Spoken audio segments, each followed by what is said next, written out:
మనకు big breaking అయితే present చూస్తున్నాం. నీట్ ఎగ్జామ్స్‌ని అయితే ఎన్టీఏ రద్దు చేయడం జరిగింది. నేషనల్ టెస్ట్ ఏజెన్సీ అంటే అంటే ప్రశ్నాపత్రాలు లీక్ జరిగాయని చెప్పేసి రాజస్థాన్ కేంద్రంగా ప్రశ్నాపత్రాలు నీట్ యొక్క ప్రశ్నాపత్రాలు ముందే లీక్ అయ్యాయని చెప్పేసి అయితే రద్దు చేయడం జరిగింది. మే 3వ తారీఖు రోజు అయితే ప్రజెంట్ ఎగ్జామ్ జరిగింది. సో ఆ రోజు జరిగిన ఎగ్జామ్‌ను అయితే ఎన్టీఏ అయితే రద్దు చేయడం జరిగింది. ముఖ్యంగా రాజస్థాన్ కేంద్రంగా కొన్ని లీకులు జరిగాయని అక్కడ ఉన్న కొన్ని కోచింగ్ సెంటర్లు మోడల్ పేపర్లను ఇవ్వడం, ఆ మోడల్ పేపర్లు అచ్చుగుద్దినట్లు సేమ్ ఎలా అంటే వచ్చిన పేపర్స్ అంటే నీట్ ఎగ్జామ్ రోజు వచ్చిన పేపర్స్ 2 కూడా టాలీ చేస్తే 2 ఈక్వల్గా ఉండడం అంటే 2 సేమ్ ఉండడం అనేది సేమ్ ఉన్నాయని చెప్పేసి చాలా రోజుల నుంచి వార్తలు వస్తున్నాయి. సో అంటే నెక్స్ట్ అంటే మే 4వ తారీఖు నుంచే వార్తలు రావడం మనం చూడొచ్చు. సో ఓవరాల్గా ప్రజెంట్ అయితే ఆ యొక్క లీక్ యొక్క ఇన్ఫర్మేషన్ బయటికి రావడంతో అంటే మొత్తం దేశవ్యాప్తంగా కూడా అల్లర్లు జరగడం చూసి స్టూడెంట్స్ కూడా బాగా అల్లర్లు చేయడం అంటే ముట్టడి చేయడం కూడా మనం చూడొచ్చు. సో ప్రజెంట్ ఎన్టీఏ మాత్రం ప్రజెంట్ నీట్ ఎగ్జామ్ని మే 3వ తారీఖు జరిగిన నీట్ ఎగ్జామ్ని అయితే రద్దు చేయడం మనం చూస్తున్నాం. సో ఓవరాల్గా పిల్లల యొక్క అమౌంట్ అంటే ఎగ్జామ్ ఫీజును కూడా రీఫండ్ చేస్తామని చెప్పేసి ఎన్టీఏ అనౌన్స్ చేయడం జరిగింది. అదేవిధంగా అంటే కేంద్రంతో మాట్లాడి మళ్ళీ ఎప్పుడు ఎగ్జామ్ రీకండక్ట్ చేస్తామనే విషయాన్ని అయితే మీకు అనౌన్స్ చేస్తామని చెప్పేసి ఎన్టీఏ అనౌన్స్ చేసింది. నేషనల్ టెస్ట్ ఏజెన్సీ ముఖ్యంగా చెప్పేది ఏంటంటే రాజస్థాన్ కేంద్రంగా ఏదైతే పేపర్ లీక్ అయిందో ఆ పేపరు అండ్ ఎగ్జామ్ రోజు వచ్చిన పేపరు 2 కూడా టాలీ చేస్తే సేమ్ ఉండడంతో అంటే ఎగ్జామ్ నీట్ పేపర్ అయితే లీక్ అయిందని చెప్పేసి వార్తలు రావడంతో నీట్ ఎగ్జామ్ని అయితే రద్దు చేయడం జరిగింది. తర్వాత ఎంతో కష్టపడి చదివిన పిల్లలు మాత్రం చాలా నిరాశగా గురయ్యారని చెప్పొచ్చు. ముఖ్యంగా అంటే మే 3వ తారీఖు 4వ తారీఖు నుంచే విద్యార్థుల యొక్క ఆందోళనలు అయితే ఖచ్చితంగా స్టార్ట్ అయినాయంటే వాళ్ళకి ఖచ్చితంగా న్యాయం జరగాలని చెప్పేసి ఖచ్చితంగా మేము కష్టపడి చదివాము, మళ్ళీ ఎగ్జామ్ రాయాలన్నా కష్టమే, సో ఇలాంటివి జరగకుండా తీసుకోవాలని చెప్పేసి విద్యార్థులు చెప్పడం జరుగుతుంది. సో ఓవరాల్గా లాస్ట్ ఇంతకుముందు నీట్ 2004లో కూడా బీహార్లో లీక్ అయిన సంగతి తెలిసిందే. దానికి సంబంధించి 48 మందిని అయితే అరెస్ట్ చేయడం జరిగింది. ఇప్పుడు మళ్ళీ లీక్ యొక్క ఆరోపణలు అయితే బయటికి రావడం జరిగింది. దానిపైన ఎంక్వైరీ చేస్తామని చెప్పేసి దర్యాప్తు ఖచ్చితంగా జరుపుతామని చెప్పేసి చెప్పడం జరిగింది. త్వరలోనే పరీక్ష తేదీ అనౌన్స్ చేస్తామని చెప్పింది. కేంద్రం అనుమతి ఇచ్చిన తర్వాత ఎగ్జామ్ ఎప్పుడు ఉంటుందనేది మాత్రం ఖచ్చితంగా అనౌన్స్ చేస్తాము.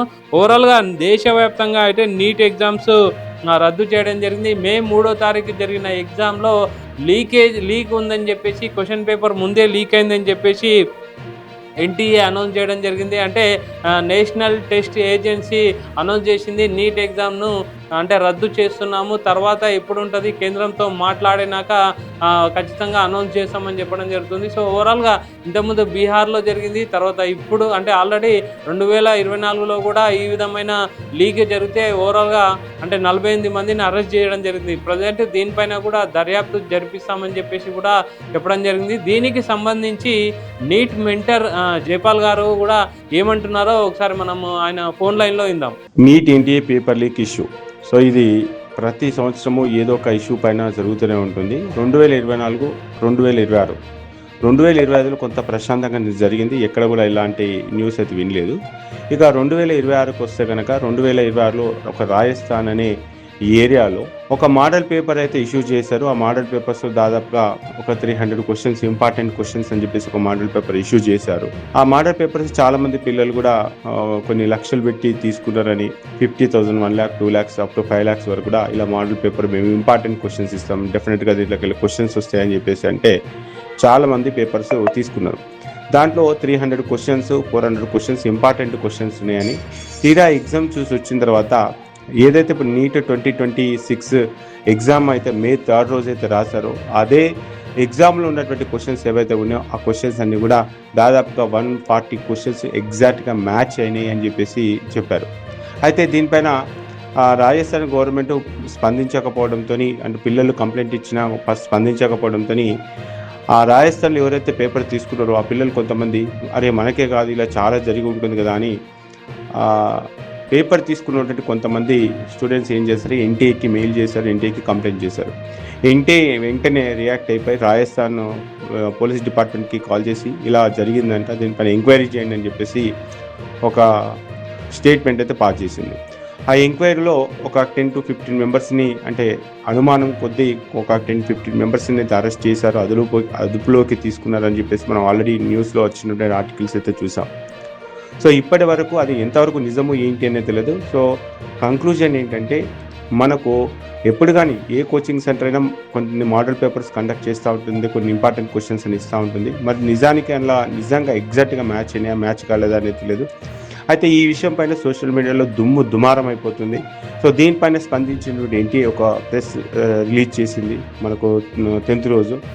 ఆ ప్రెస్లో ఇచ్చినటువంటి స్టేట్మెంట్ అంటే, ఇప్పుడు ఏవైతే మనం డిస్కస్ చేసామో ఆ స్టేట్మెంట్ ప్రకారంగా ఎవరు కూడా ఆందోళన చెందాల్సిన అవసరం లేదు. ఎందుకంటే పేపర్ లీక్ అనేది జరగలేదు ఇంతవరకు, ఎన్టీఏ ఎక్కడ కూడా అధికారికంగా ప్రకటించలేదు. మేము చాలా జాగ్రత్తగా ఈ ఎగ్జామ్ని మేము కండక్ట్ చేశాము. సో ఈ ఎగ్జామ్ ఎలా జరుగుతుందంటే, మేము ఒక అన్నోన్ ప్లేస్లో పేపర్ తయారు చేసాము. ఆ పేపర్ తయారు చేసి నుంచి అక్కడి నుంచి ట్రాన్స్పోర్టేషన్, GPS ట్రాకింగ్ ద్వారా మొత్తం బాక్సెస్ ఎక్కడైతే మనకు పేపర్ తయారవుతుందో తయారైన ఏరియాలో ప్రతి సెంటర్కి సంబంధించి ఒక బాక్స్ ఉంటుంది. ఆ బాక్స్లో OMR షీట్స్, క్వశ్చన్ పేపర్స్, ఆ సామాగ్రి అంతా కూడా ప్యాక్ చేసి సీల్ చేస్తాము. ఆ బాక్స్కి GPS ట్రాకింగ్ ఉంటుంది.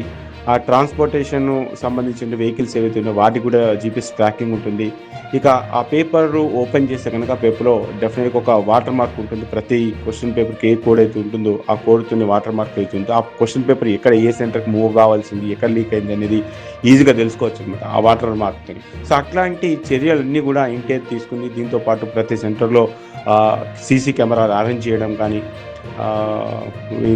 పిల్లలకు కావాల్సిన సదుపాయాలు అరేంజ్ చేయడంలో కానీ, ఒకవేళ బయోమెట్రిక్ లేట్ అయినా కూడా పర్లేదు, బయోమెట్రిక్తో సంబంధం లేకపోయినా సమయం ఉంటే బయోమెట్రిక్ తీసుకుందాం, లేకపోతే ఎక్సెప్షన్ కూడా ఇద్దాము. పిల్లలు ప్రశాంతమైనటువంటి వాతావరణంలో ఎగ్జామ్ రాయాలని చెప్పేసి దీనిపైన ఎన్టీఏ చాలా జాగ్రత్తగా తీసుకుంది. సో ఇప్పటి వరకు ఉన్న సమాచారం అయితే మనం కూడా చూసాము. మన తెలుగు రాష్ట్రాల్లో కానీ మిగతా రాష్ట్రాల్లో కానీ May 3 రోజు 2 గంటల నుంచి 5 గంటల మధ్య జరగాల్సిన ఎగ్జామ్ ఏదైతే ఉందో ఎగ్జామ్ చాలా ప్రశాంతంగా జరిగింది. ఎక్కడ కూడా చిన్న అవాంఛనీయ సంఘటనలు జరగకుండా జరిగింది. అంటే గతంలో కొన్నిసార్లు ఏంటంటే పేపర్ ఇన్ టైంలో రాకపోవడంతో 5 o'clockకి కంప్లీట్ కావాల్సినటువంటి ఎగ్జామ్ 6కి జరిగినటువంటి కేసెస్ ఉన్నాయి. కొన్ని ఏరియాలలో అల్లర్లు జరిగినప్పుడు ఆ ఎగ్జామ్ని క్యాన్సిల్ చేశారు. కొన్ని ఏరియాలలో తుఫాను బీభత్సవాలు జరిగినప్పుడు కూడా కొన్నిసార్లు ఒక పర్టికులర్ ఏరియాలో ఎగ్జామ్ క్యాన్సిల్ చేసినటువంటి సంఘటనలు చూసాం.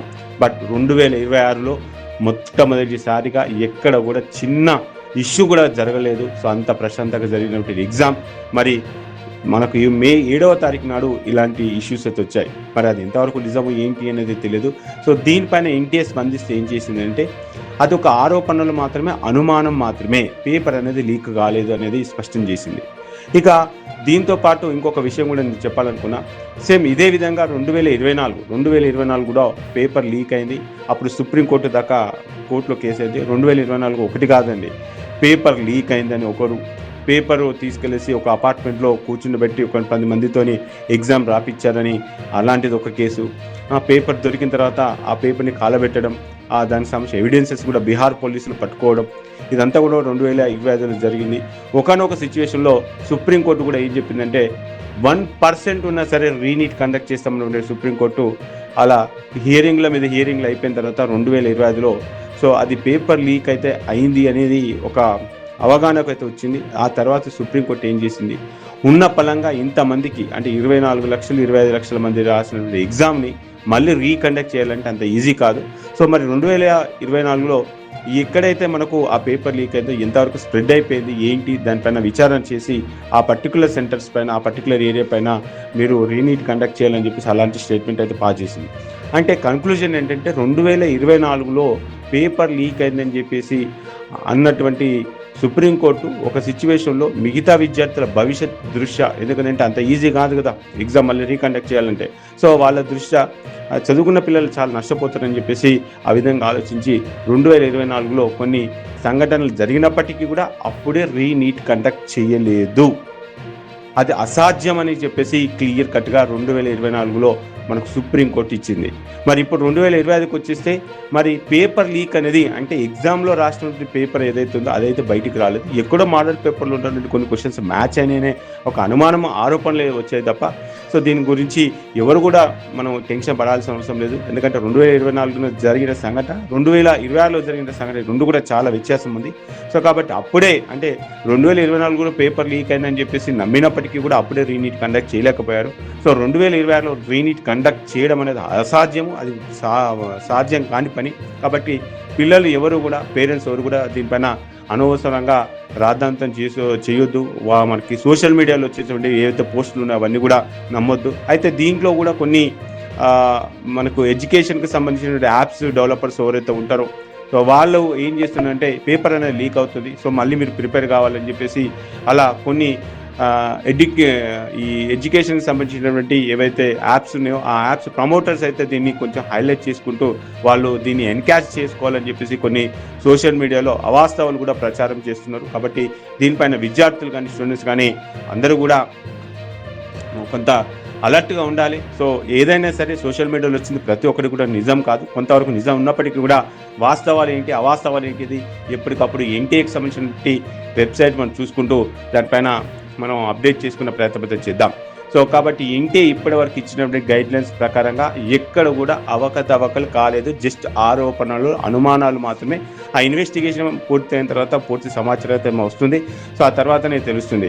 ఇక రీనీట్ అయితే ఉండదు 99%, ఎందుకంటే 2024 జరగలేదు కాబట్టి 2025 హైలీ ఇంపాసిబుల్. ఒకవేళ ఎక్కడైనా ఇంపాక్ట్ అయితే మేబీ ఆ ఇంపాక్టెడ్ ఏరియా కావచ్చు, లేదా ఇంపాక్టెడ్ స్టేట్ కావచ్చు, లేదంటే ఆ ఇంపాక్టెడ్ సెంటర్ కావచ్చు, ఒకవేళ అక్కడే కండక్ట్ చేసే అవకాశాలు ఉంటాయి తప్ప ఎంటైర్ ఇండియాలో మనకు కండక్ట్ చేయడానికి అయితే అవకాశం ఉండదు. సో ఇప్పటి వరకు దాదాపుగా 22 లక్షల మంది 22,30,000 మంది దాకా మనకు రిజిస్టర్ అయ్యారు. దాదాపుగా 96% అంటే 96.7 దాకా వచ్చారు.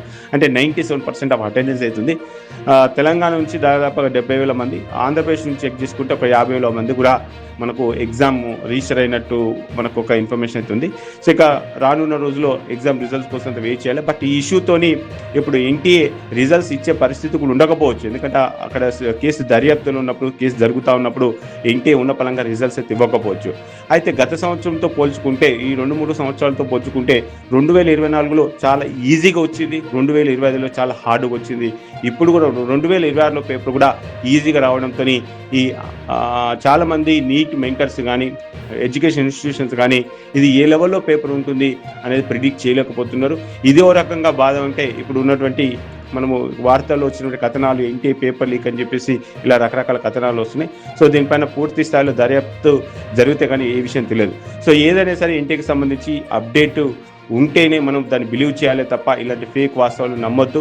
కాబట్టి దీనిపైన విద్యార్థులు పేరెంట్స్ అందరూ కూడా అలర్ట్గా ఉండాలని కోరుకుంటున్నాం. Thank you.